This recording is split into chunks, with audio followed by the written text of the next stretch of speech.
இன்றைக்கு இளைஞர்கள் எல்லாம் அங்கிட்டு போயிட்டாங்க, மாணவர்கள் எல்லாம் இல்லை, எல்லாருமே வந்து வேறு சைடு போயிட்டாங்க அப்படின்னு சொல்லிட்டு இருக்காங்க. அப்படி சொல்பவர்கள் எல்லாம் இன்றைக்கு வந்து திருச்சியில் வந்து பார்க்கணும். ஏன்னா பல இளைஞர்கள் இன்றைக்கு தமிழ் தேசியத்தை நேசித்து அண்ணன் சீமானவர்களை நேசித்து அண்ணன் சீமானவர்களுடைய கருத்தியலையும் கொள்கைகளையும் கோட்பாடுகளையும் நேசித்து பல இளைஞர்கள் பல மாணவர்கள் இன்றைக்கி வந்து உள்ளே உட்காந்துருக்காங்க.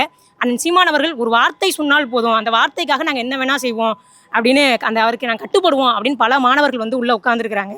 அவர்களுடைய நோக்கம் எல்லாம் என்ன அப்படின்னா, ஒரு திரை கவர்ச்சியோ அல்லது திரை மோகத்தினாலேயோ இங்கே யாரும் வரல. இவர்கள் எல்லாருக்குமே ஒரு நோக்கம் என்ன அப்படின்னா, தமிழ் தேசியம் வெல்லணுன்றது தான்.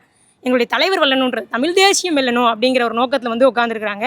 இவர்கள் மற்றவர்களை போல சாதாரணமாக அவர் வந்தால் கூடிடுவாங்க, இவர் வந்தால் கூடிடுவாங்க, மரத்துக்கு மரம் ஏறுவாங்க அப்படின்ற மாதிரியான நபர்கள் கிடையாது. இவங்க மாறாக தமிழ் தேசிய கொள்கையில உறுதியாக, உயிராக, உணர்வாக நேசிக்கக்கூடிய ஒரு கூட்டம். இந்த இளையோர் கூட்டம், அதாவது இளைஞர் பாசறை, இதுக்கடுத்து இளைஞர் பாசறை கலந்தாய்வு விவரம் இருக்குது. இளைஞர்களும் மாணவர்களும் முழுக்க முழுக்க அண்ணன் சீமானவர்கள் பின்னால் தான் இருக்கிறாங்க. அண்ணன் சீமானவர்களோடு இந்த கூட்டம் எப்பொழுதுமே இருக்கும்.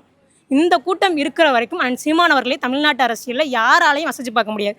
ஏன்னா இந்த கூட்டம்ங்கிறது குவார்ட்டருக்கோ, கோழி பிரியாணிக்கோ, இல்லை 200 ரூபாய்க்கோ, இல்லை அண்ணன் சீமானவர்கள் நடித்த படங்களுக்காகவோ, இல்லை சீமானவர்கள் இயக்கிய படங்களுக்காகவோ அந்த கூட்டம் இல்லை. மாறாக அண்ணன் சீமானவர்கள் 15 வருடங்களாக இந்த மண்ணில் விதைத்த கருத்துக்களுக்காக வந்த கூட்டம்.